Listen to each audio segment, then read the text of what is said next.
தோ அவனே வந்துட்டானே, வாடா.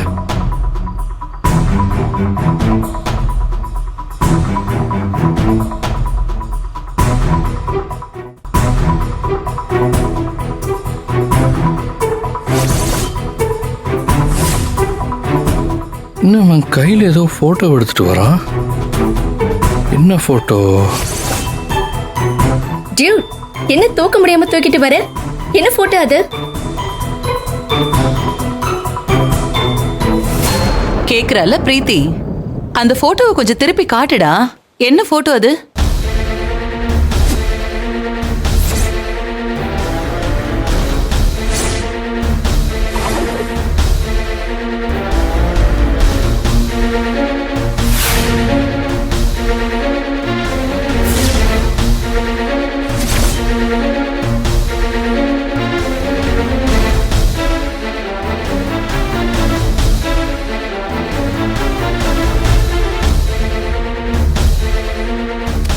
அந்த போட்டோவை கூட.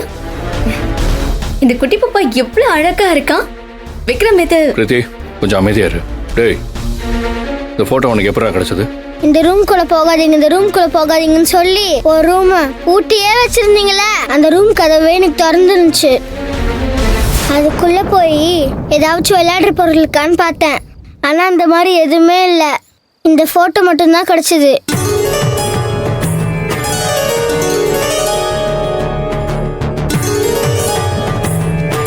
சரி வாங்க சாப்பிடலாம். அப்போ ஒரு நிமிஷம், என்னடா? நான் உங்ககிட்ட ஒரு விஷயம் கேட்கணும். அது கேட்கறதுக்கு முன்னாடியே சாப்பிடலான்னு டைவர்ட் பண்றீங்க.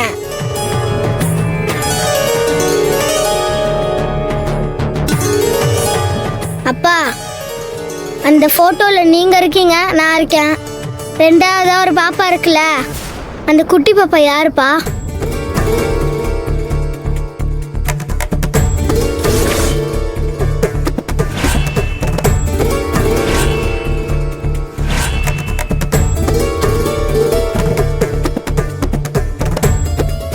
என் பேரனுக்கு விக்ரமோட வாழ்க்கையில நடந்த எந்த ஒரு பழைய விஷயமும் தெரியக்கூடாதுன்னு நினைச்சேனே.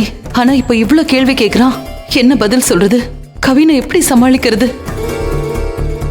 விக்ரம் இதுக்கு பதில் சொல்லிதான் ஆகணும்.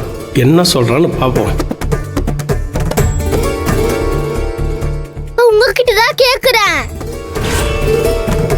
உங்க கூட நான் இருக்கேன். ஆனா இந்த பக்கத்துல இருக்க பாப்பா யாரு எனக்கு தெரிஞ்சே ஆகணும்.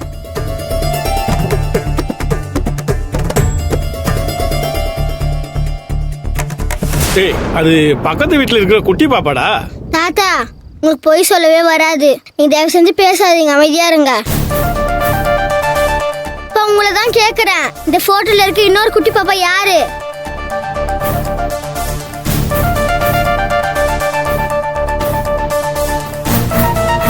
அப்புறமா சொல்றேன். டைம் ஆச்சு, முதல்ல வா சாப்பிடலாம். அந்த பாப்பா யாருன்னு சொன்னீங்கன்னா மட்டும்தான் நான் வந்து சாப்பிடுவேன். இல்லைன்னா நான் சாப்பிட மாட்டேன். பேராண்டி, இதெல்லாம் நாம அப்புறமா பேசிக்கலாம்பா. நீ ஏன் இவ்வளவு அடம் பிடிக்கிற? வந்து சாப்பிடுவா. பாட்டி, நீங்க யாரும் இந்த விஷயத்துல உள்ள வராதீங்க. அப்பாக்கு நான் இருக்கேன், ஓகே. இன்னொரு பாப்பா இருக்குல்ல, அது யாரு? அப்ப எனக்கு இன்னொரு தங்கச்சி இருந்திருக்காங்களே.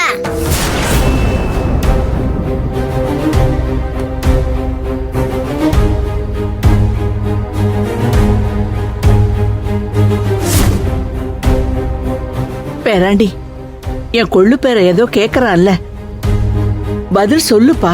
பாட்டி கொஞ்சம் அமைதியா இருக்கீங்களா? டேய், சின்ன குழந்தைனா சின்ன குழந்தை மாதிரி பேசுறோம். முந்திரி கொட்டை மாதிரி பேசிட்டு இருந்தேன்னு வச்சுக்க. விக்ரம், டேய், சாப்பிட கூப்பிட்டா வா, வந்து சாப்பிடு. அதுக்கப்புறம் என்ன வேணாலும் பேசிக்கலாம். சும்மா என்ன வெறுப்பேத்தாத, புரியுதா? அப்பா, நான் என்ன உங்களை வெறுப்பேத்தினேன்? நீங்க தான் இது யாருன்னு கேட்டா சொல்லாம என்ன வெறுப்பேத்திட்டு இருக்கீங்க. இப்ப சொல்ல போறீங்களா இல்லையா? டேய், என்னடா உன் பிரச்சனை இப்ப? அது யாருன்னு சொல்ல முடியாதுடா. அடிச்சன என்ன பண்றீங்க? சும்மா அடம் பிடிச்சு தேவையில்லாதெல்லாம் பேசிட்டு ஒழுங்கா வந்து சாப்பிடுற வழியை பாரு, வா.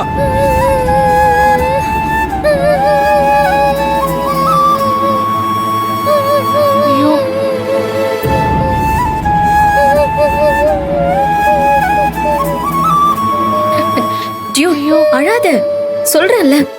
ஏய் கவின் கவின் கவின்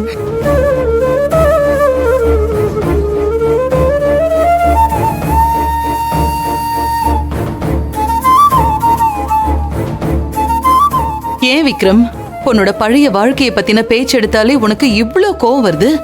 பாவண்டா கவின். அந்த போட்டோ அவன் கண்ணுல பட்டுடுச்சு. அத பார்த்துட்டு அவன் நியாயமான கேள்வியை தானே கேட்டான்.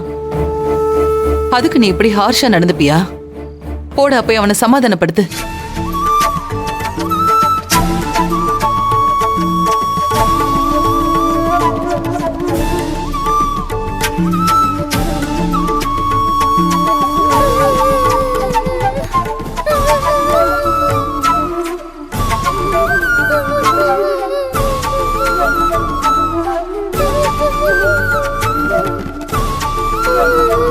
டேய் கவின், இங்க பாரு. டேய் உங்ககிட்ட தான்டா சொல்லிட்டு இருக்கேன். டேய் டேய் கவின், அழாதடா. இங்க பாரு. சரி விடு விடு. கவின், இங்க பாருடா. டியூட், அழாதடா. கவின். எதுக்கு இப்படி அழற? ஏய் நீ ரொம்ப அடமண்டா இருந்தாடா. அதனாலதான் உன்னை அடிக்க கை வாங்கிட்டேன். டேய் சாரிடா. இனிமே இந்த மாதிரிலாம் நான் பண்ண மாட்டேன். அழாதப்பா.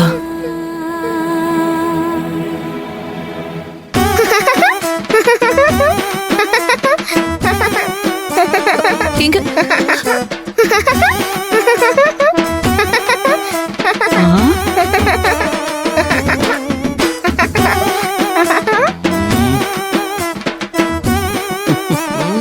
எப்படி நடிக்கிறான் பாத்தீங்களாங்க?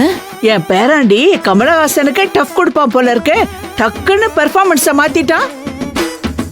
கவின், அப்ப நீ உண்மையாவே அழலையாடா? இல்ல பாட்டி, அப்பாவை சும்மா பல்ப் வாங்க வைக்கலான்னு இந்த பிளானு. பிரமாதமான நடிப்புடா. ஓ டேய் நான் கூட உண்மையிலே நீ அழறியோன்னு நினைச்சு பயந்துட்டேன்டா. நீங்க அடிக்க கை தானே வாங்குனீங்க, அடிச்சிங்களா என்ன? நடிச்சாதான் அழுவேன், அடிக்க கை வாங்கினாலும் அழுவ மாட்டேன். கவின், பேராண்டி, நிலாவோட அம்மா ஒரு வாட்டி அடிக்க கை ஓங்குனான்னு அழுதியப்பா, மறந்துட்டியா? ஆ, பாட்டி, நீ ரொம்ப பழசா இருக்கிறனாலதான் பழைய விஷயங்கள்லாம் எடுத்து எடுத்து கொடுக்குறியா? அமைதியாரு. ம், ம்.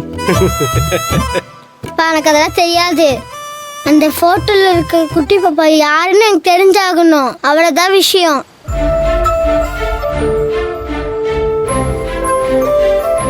விக்ரம், இதுக்கு மேல நீ சொல்லாம இருந்தா கவின் உண்மையிலேயே அழுதுருவான். அதனால நீ என்ன சொல்லணுமோ அதை மட்டுமாவது சொல்லு. சரிம்மா நான் சொல்றேன்.